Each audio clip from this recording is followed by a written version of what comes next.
Ladies and gentlemen, boys and girls, welcome back to the channel. My name is Sal. Today we're breaking down a 3-game slate in the NBA on this Thursday morning on the East Coast. It is, I'll give you the exact time, 8:51 in the morning. Welcome to the channel. If you're new here, I cover daily fantasy sports. I cover the NFL. Right now we're covering the NBA, and I'm going to be covering the MLB and a little bit more in-depth and detail. Once the NBA playoff starts, we start to get these smaller slates like we have today in the NBA. I can cover both sports much easier than yesterday, which was a 12-game slate. Really weird scheduling spot towards the end of the year. You have 12 games, which you haven't had a 12-game slate, I don't think, this entire year in terms of the new year, 2019.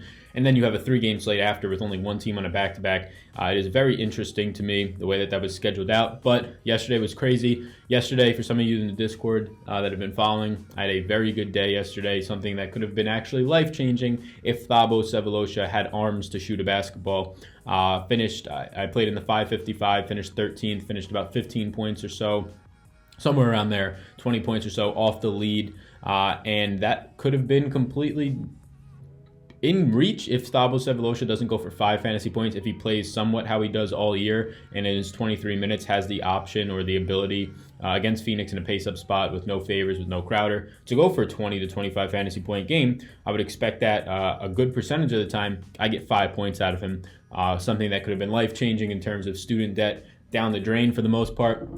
Not so much, but we're back at the trigger tonight. Only 3 games. The slates, the tournaments on Draftkings and FanDuel tonight, not nearly as enticing. There's still some pretty nice single entries on the mid stakes if you're playing $100 to $300 in terms of single entries. I imagine most people aren't. So there are some tournaments. I imagine they put more out as the day goes on. Just talking in the Discord before we get into this slate.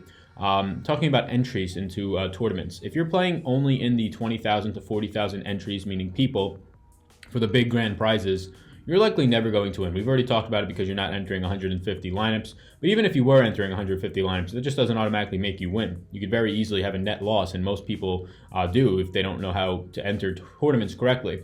So what I've been doing over the last few weeks of the season, especially since I'm still cracking down fully into the NBA, and a lot of pros are playing both NBA and MLB and maybe even NHL right now, and balancing a lot of things, not able to late swap yesterday, things like that. I've been playing very small fields. So I played the 555 yesterday. I think it only had under 300 people, 50K to first. I played the $100 single entry, only had, a handful, 100 people or so, 3K to first. I have played the 333, which is 27 people, 3K to first, and I like that field because when there's 27 people, it's very cash-like, and you don't have to worry about some 1%, 2% player in the big tournaments going for 40 points. Nobody's going to have him in that tournament because it's way too risky, and it's probably a bad play. So I just like that a little bit more. There's a bigger opportunity for you to actually take down the tournament when there's only 30 people or 100 or 200 than when there's 40,000. You're throwing a dart, you're obviously playing more money and you're risking it in these bigger tournaments, but it's something to look into. If you're somebody who's putting 10 entries into the $15 tournament and it costs you $150 and you really want to play a GPP, you don't want to put that money in cash, I would say go and play the $100 single entry on DraftKings instead of putting $150 into a tournament that you're likely playing 10 lineups against people with $150. It's just a lot of dust when there's so many opportunities for other people with a 1% or 2% guy to take you down, especially if you're not playing it correctly. I would say go to mid to higher stakes single entries with that exact same money, because instead of playing 30,000 people, you're going to be playing 100 and 200 people. And if your lineup pops, instead of missing the cash in a tournament, you're probably cashing, if not cashing, pretty high. The winner yesterday in the 555 only had 320 points. I know it was a low-scoring night overall, but I'm pretty sure the big tournament was in the 360s. So that's just the difference. You don't have to score as much, and you don't have to compete with as many people because people aren't taking those same risks in tournaments. And those risks don't mean they're good risks. In tournaments, you win because you're lucky and you probably have a bad lineup that pops. That's why people don't have that lineup, because it's not great. It's not built optimally. So it's just something to consider. I'm not saying go out there and play $300 tonight of your bankroll into these tournaments. I'm saying if you're somebody who is already putting in multiple entries into a max entry tournament trying to win the 100K, 50K to first prize, and this is for any sport, but I think NBA is nice right now because, one, single entries, pros don't have that same leverage over you. At these higher stakes, smaller fields, they don't have the leverage of knowing what's going to happen with the ownership or the pleasure of doing that like they do in these max tournaments. They thrive off of entering a ton of lineups into these max tournaments when it's time to just build one in a smaller entry, it's a totally different skill set, which they have, but I'm sure many other people have that as well. Many people, including myself, aren't max enter specialists like they are, but I am pretty good at building one lineup, and I believe that's where my most skills are in terms of building one lineup and being able to late swap. And then you add in that MLB is in full ride right now with bigger prize pools, so I imagine a lot of the pros focus are there. I just like the overall situation. I am in the minority, I believe, in saying that I love the NBA right now. The fact that people are all jumping out makes it a little bit more pro heavy, but I love the NBA right now. I believe that we're getting the news that we need. There hasn't been wacky rotations during the game. If you're playing on FanDuel and there's a ton of people that get ruled out, that's your fault. You shouldn't be playing on FanDuel. But in terms of DraftKings, I love the NBA right now. I believe we're getting the news we need before the games. It might be a little hectic, but if you keep up with it, you could really play well. So that's a little monologue. I'm sorry if you're new here and you were expecting me to get right into it. I usually do. But let's get into it now. Down below, you can see above me, there's projections for NBA, MLB. I'm going to be having a target offense sheet, and there'll be projections soon for the MLB. Not as much of a projectable sport, but I'll have them. I think they're nice to just baseline and look at, especially if you use an optimizer. You could then double, and we can talk about that another time, double the projections to make them look like pitchers, the batters, so you get more batters, and it's a little bit more balanced out. But this is the NBA. If you want to go down, there's a Discord link, there's a donation link, whatever you want to do. There's a Twitter link. Yeah, that's all that. Let's get into this video finally. Much different than yesterday. We had our largest injury report of the entire season, as we should. Yesterday, 50 people. Today, we're looking more so around 10 names, and I really had to stretch for some of these, right? I mean, you could start with the first one, Greg Monroe, who he is not on Boston anymore. As of today, I believe he signed with Philly. So he signed. He's questionable in terms of it's just a transaction. I'm very interested in why Philly signed him.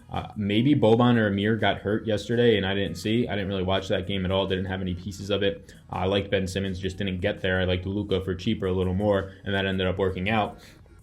So I'm not really sure why they signed him. They still have Jonah Bolden. Somebody might have got hurt. Maybe Bolden got hurt in that game. I saw something that he left, but I thought he came back. So he's questionable. Really don't know what the designation here. He's just signed with the team. Put him in as questionable based on a transaction. Kevin Love today, and this should be filtering for team. It's probably because I had him still in there as a Boston player, so that's why he popped to the top.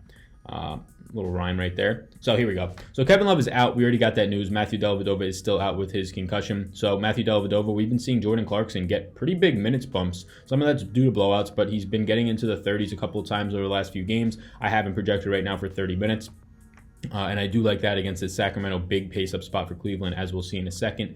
Kevin Love being out, you're going to get $6,300 Larry Nance in a fantastic spot against Sacramento. You're going to get who I believe is $4,100 Tristan Thompson, who probably sees, I have him in for 24 minutes today. He could see 21, he could see 26. Again, it's a median projection in minutes. Have him in for 24. And I have Nance in for 32. I like both of those guys today. Thompson's price at $4,100 is nice. Remember, this is a 3-game slate. Wherever you can find value in minutes, you take it. I think Nance is one of those guys in the mid-range that his value, matchup, pace, price, all of it's really nice with Kevin Love out. Sean Livingston ruled out for rest, as well as Andrew Bogut. No real impact there. You're going to get some more minutes for Quinn Cook. Nothing that's impacting fantasy. Same exact thing for Kevon Looney. Now, this game does have blowout appeal, so maybe Kevon Looney gets more blowout run. That's something I'm not factoring into a projection because that's a really far stretch for me to want to put that into a median projection. Kyle Kuzma questionable today with the ankle. Missed the last game. Mo Wagner started the last game. He played extremely well in the first quarter. He had like 16 fantasy points. I didn't have him. I was getting very nervous, and then he only finished with 20. Did just as good as Deontay Davis the other day, so I felt really good about that. Tyson Chandler is questionable today. He missed the last game with an illness. If Kyle Kuzma's in, I'll have some interest in him. If he's out, I expect Mo Wagner to start once again here. And there's just not a ton of interest in this Lakers team. The interest for Rondo goes up if Kuzma's out because he's like the main guy in terms of just being a veteran who knows how to play basketball. And you can rely on him for reliability purposes. Good analysis. But yeah, outside of that, Tyson Chandler, no real impact. Jonathan Williams would get 10 to 15 minutes, 10 to 12 minutes if Chandler is out instead of getting 5 or 6. I don't even know if Chandler's really on the depth chart anymore at this point. For Milwaukee, a couple of news here. Ersan Ilyasova, he is probable today. Should see 15 minutes or so. It's going to hurt or push back some of the minutes on these backup guys like DJ Wilson. Chris Middleton is probable today as well for this matchup against Philadelphia. Should be a very good game, especially if everybody ends up being healthy here. Looking forward to this game a lot, actually. Potential Eastern Conference Finals, depending on how seeding goes, matchup. Yeah, so Tony Snell, actually, I don't think they would face each other in the Eastern Conference Finals. They might, depending on how it goes. Yeah, they might. So Tony Snell, no, maybe it would be the semis. I'm trying to think. Philly would be the 3 seed, Milwaukee the 1. I don't know if that works out. Tony Snell is still out, so a couple people here who are going to get a pretty nice bump. It's going to be Pat Connaughton, who's been playing consistently around 30 minutes, and he's pretty good, but he also is not only shooter reliable as you would think Pat Connaughton in. He drives in, he hustles, he gets rebounds, assists, he gets his peripherals. But Sterling Brown has been playing big minutes. Now 2 games ago, or wherever they played on the weekend, that doesn't really count, the whole team was out, but he got, I think, 36 minutes in the last game. Have him in for 30 minutes today. One of those guys who, again, on a slate where it's small, and if you can get value in terms of both getting the minutes and actually being productive, Sterling Brown seems like a candidate for that. Already touched on Greg Monroe, no real impact there. Joel Embiid, supposed to be back today. He didn't travel with the team on the road trip, and they said that his goal, or what they were aiming for and what they felt confident in, he's just resting, is for him to come back for this home series against the Bucks. So I have him as probable because that's what the report was a week ago. He'll be off for the road trip, won't travel, then he'll rejoin the team against the Bucks. So maybe he's not probable. I have him right now as probable. What that does is it affects Ben Simmons being pretty much a 50-point or pretty close to a 50-point locked-in guy each night. Triple-double upside goes down a little bit. It's going to affect Tobias Harris, obviously Jimmy Butler. Everybody gets affected here. Jonah Bolden, Amir Johnson, and Boban all go back to the bench to share their 16 minutes a game at center. Or even 14, 13. Joel Embiid, what do I have his minutes at, right? He was trending downwards in the last 2 games that he actually played. I don't know. I didn't see if those were blowout reasons. I have his minutes, I believe, at 33 today. I've seen 30 at a lot of places. I think if he does play and he's a full go, they're going to try and win this game. The last time JoJo and Giannis just went off together, Giannis scoring 50 points, career high. JoJo had a 40-20 game, I believe. That was a few weeks back. I had Joel Embiid at 34 minutes, and then I taked it down a little bit. I might put him back to that. He's 10-2. He's way too cheap, even if he only plays 30 minutes today on a 3-game slate. He's somebody that I'm very, very interested in. James Ennis is questionable. He might be more towards doubtful. Left the game yesterday with a quad injury, contusion, whatever it might be. And Harry Giles, I don't know if I've said this yet. I don't know if this just happened, but he is out. He is shut down for the entire season. So keep an eye on that. So that's the injury news. Obviously, keep up with some things. We already have the majority of it. We'll probably have to wait all day to get this Kyle Kuzma news like we've been getting, but keep an eye on it. And keep an eye if anything comes out on Joel Embiid in terms of his minutes. I expect him to be a full go. He's had a week off from basketball after playing in the 30s and being fine. I expect him to have 33, 34 minutes today, if not more. Let's go over to the target offense sheet where we will see that there's a lot less teams than yesterday, something that is very easy to build and just feels a lot better. You can get it done a ton quicker when there is, I don't know, instead of 24 teams on the slate, there's only 6. That feels good, right? A quarter of the teams. So let's look at this for a second. Phillies are the only team on a back-to-back. In terms of pace, we have some nice pace games, and there's 3, and they're all at or over the league average. This Philly game projects to be the best game in terms of real-life game, and you can see that just based on the other teams on the slate. Philly versus Milwaukee, 106.81 possessions per team is projected. That's a pace-up spot for both teams. Philly gets a little bit more of a pace-up spot, getting almost 3 extra possessions in this game, whereas Milwaukee's going to get a possession and a half extra projected. Philly is favored by 2.5 points, the highest total on the slate at 230. They do not have the highest team total, though. They don't even have the highest team total, the second highest team total. Those are going to be in these other games that we'll get to.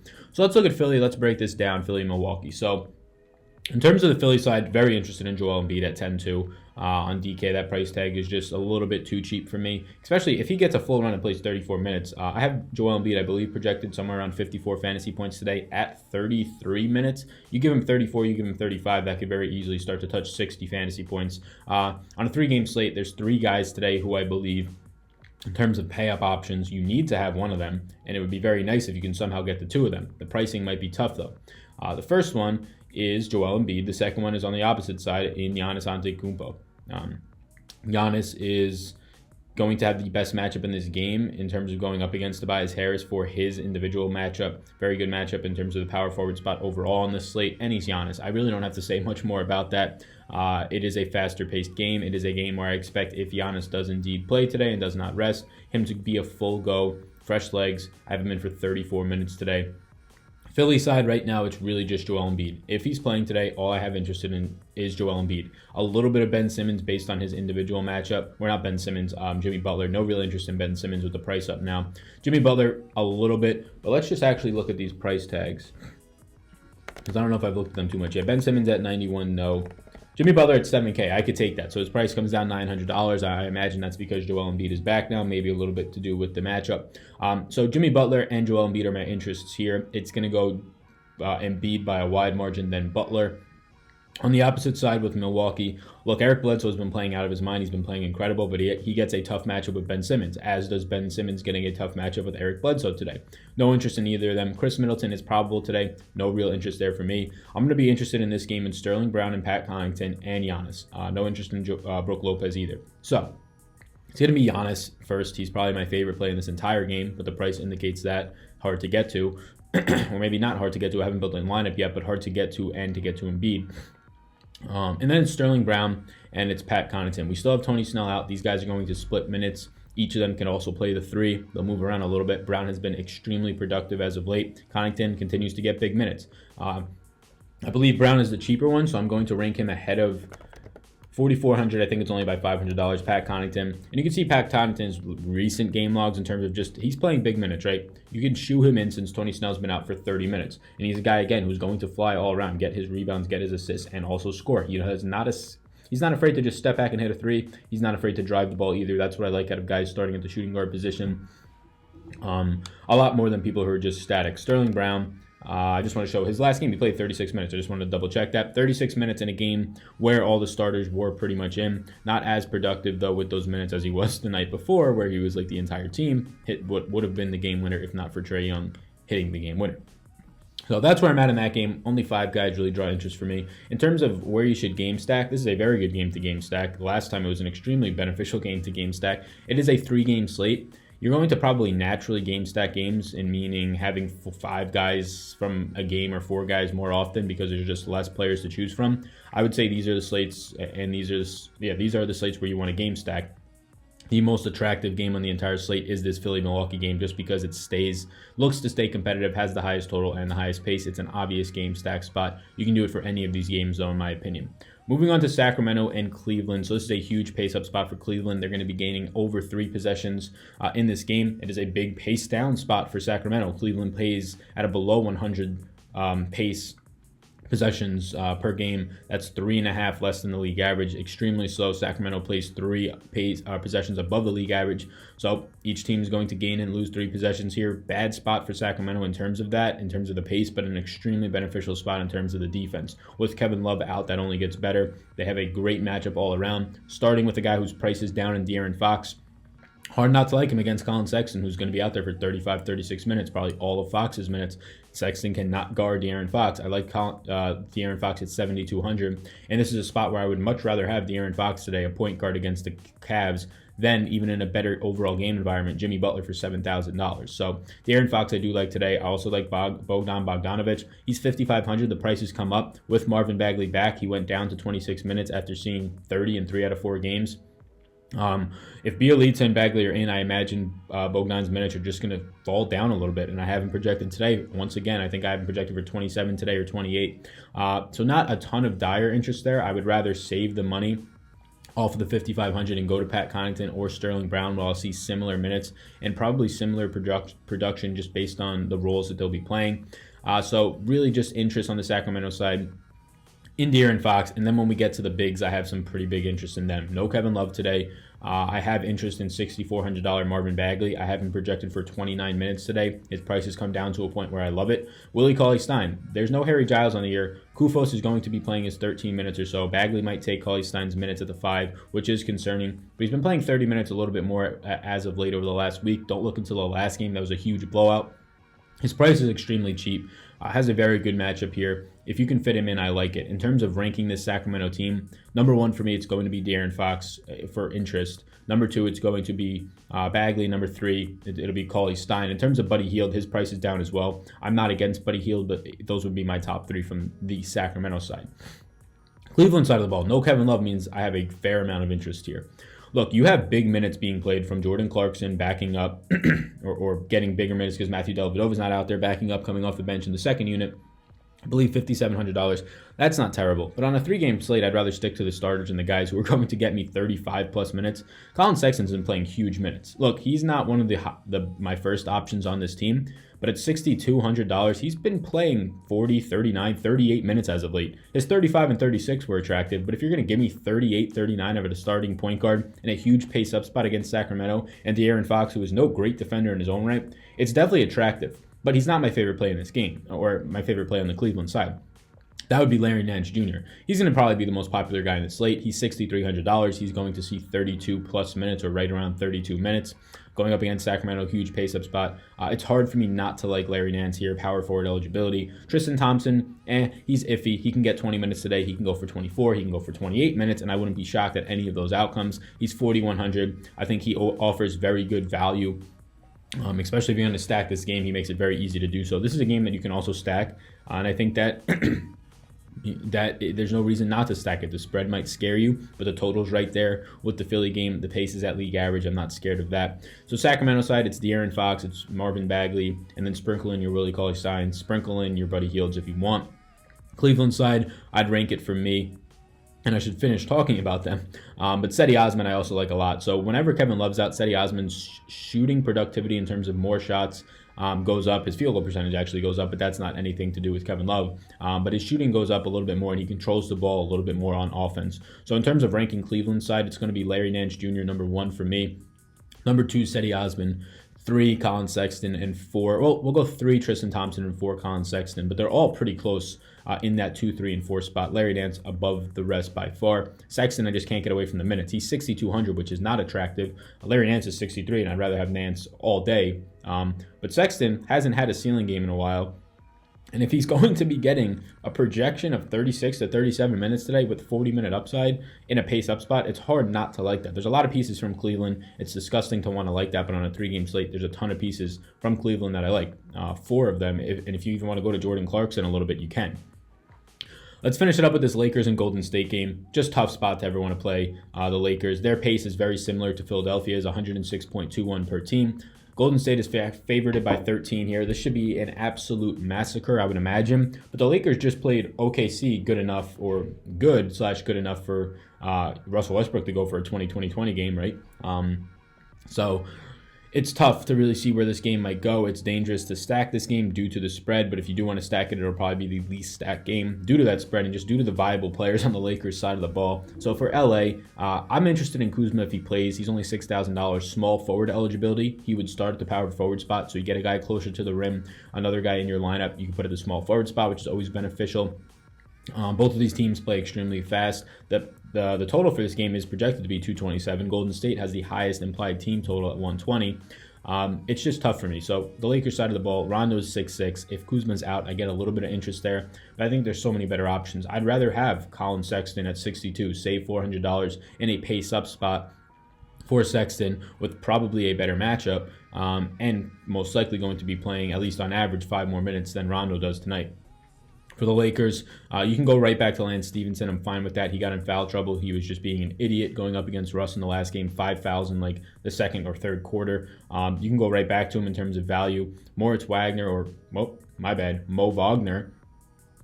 He is in a good spot if Kuzma's out, but again, not a guy that I really feel confident doing much for me. But if you're looking for value, it's there. Lakers side, not much. JaVale McGee's price is down $300. I'm not interested in anything here. A little bit of Lance and Kuzma if he's in, I'll have more interest there. Golden State side, they're all in play. You can see that lit up green across the board against this awful Lakers defense. Steph Curry's probably one of the best players on the slate. He's only $8,900.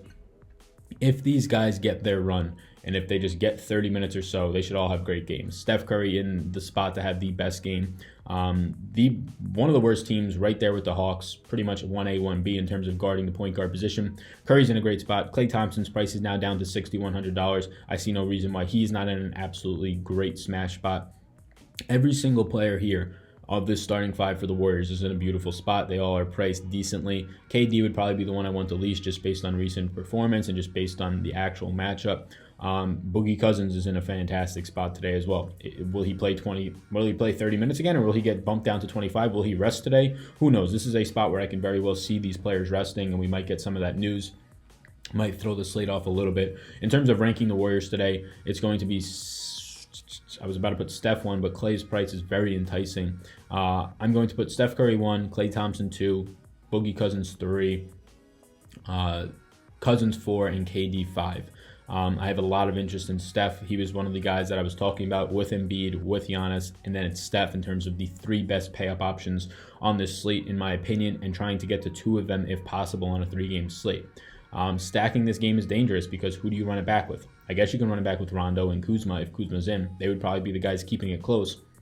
I'd much rather pick my pieces from the Warriors side that I want, maybe pick a value from the Lakers, and focus more on the earlier 2 games. But that's it. It's a 3-game slate. There's not a ton here. I think we have a couple of fun games in terms of definitely Philly and Milwaukee. Sacramento and Cleveland does not seem like a fun game in terms of real life, but if you're watching for fantasy purposes, there's a lot of game. Sacramento in general is fun to watch, right? If you're watching for fantasy purposes, there's a lot of guys on Cleveland who should get there and should get their opportunities. And then the late night hammer is something I'm probably not going to stay up for. Golden State and Lakers, unless I'm having a sweat like last night. But that's it. That's it in terms of the target offense. I'll quickly go over the early interests. Not like a ton to talk about here. I wrote some notes. So I already talked about all these. I talked about the guys that I'm interested in. You could put Tristan Thompson in here. Obviously, I wasn't interested enough to list him. But these are the guys I'm interested in from the Cavs. Talked about them. Jordan Clarkson a little bit less since he's coming off the bench than these other guys. I think that Seti's price is just too good on this slate. 5,400 without Love. He just plays a lot better, gets more shots. Larry Nance's is way too cheap as well. Moving down, Embiid and Giannis, the obvious pay-up spots in terms of just they're the most expensive. That means they're probably going to be the highest scoring on the slate. I have them 1 and 2. I have Giannis number 1 right now, around 57 DK points today. Joel Embiid right around like 53. Marvin Bagley at 6,400, and Willie Cauley-Stein are of interest to me, as well as De'Aaron Fox. On that same team, Bogdan Bogdanovic gets a little bit of interest, but I'm going to run that back a little bit. I'll take him out of here right now. Not as much interest the more that I look at this slate. The fact that I can get Cedi Osman for $100 less and he'll be starting, I like that more. I like the fact that I can go down and get Pat Connaughton and get Sterling Brown, which is players that I should add here just to finish this off. I'm not going to know how to spell Connaughton, so let's just put Pat there for now. Steph Curry, 8,900, favorite play on Golden State, right there with his teammate above him, Klay Thompson. I love both of them today. Look, I'm somebody who never really likes Klay, but his price of 6,100 is nice. I haven't built a lineup yet. I would imagine I would take Marvin Bagley for $300 more over Klay Thompson. And maybe not. I'll have to look more into that, but I just like Bagley as the power forward eligibility and a guy who's going to be playing closer to the rim against a team that does not have Kevin Love today. Who is not by any means a fantastic defender, but just a little bit better than potentially going up against, David Nwaba. So DeMarcus Cousins also has interest for me, $7,100 price coming up. If he plays 30 minutes, he's a smash play. He's probably more likely to go back down to 26 today, so keep an eye on any news on that. Kyle Kuzma I have interest in if he plays today. Probably the only real Laker that I would have any sort of, not prioritizing, but closer to priority than just, he landed in my lineup. Lance Stevenson at 4,600 offers value, but again, the guy right below him, Sterling Brown, I'd rather go down and get to, especially if he starts, or I'd rather go up $300 and get to Pat Connaughton. So these are just some of my early interests. I kind of talked about them in the target offense. Let me know if you watched the whole video down below. 3-game slate, much easier to watch these videos, much less to worry about today. I probably will play a little bit of MLB, which I haven't done since opening day. And opening day, I only played 1 single entry contest. Turned $1 into $3 though, so we're up big in the NBA, or the MLB so far, 300% profit. But no, I'm probably going to get a little bit more into that today. Don't think I'm going to cover it though, because I don't have the in-depth analysis right now for the MLB as I wish I did, just in terms of keeping up with what's been happening. But we will soon. So let me know if you watched the whole video. I appreciate it. Drop down below. Make sure you get the free PDFs down there. Make sure you hit up the Discord. If you want anything with projections, those are down there. Hit me up on Twitter. Whatever it takes. My name's Sal. You already know that. Peace out, gang gang.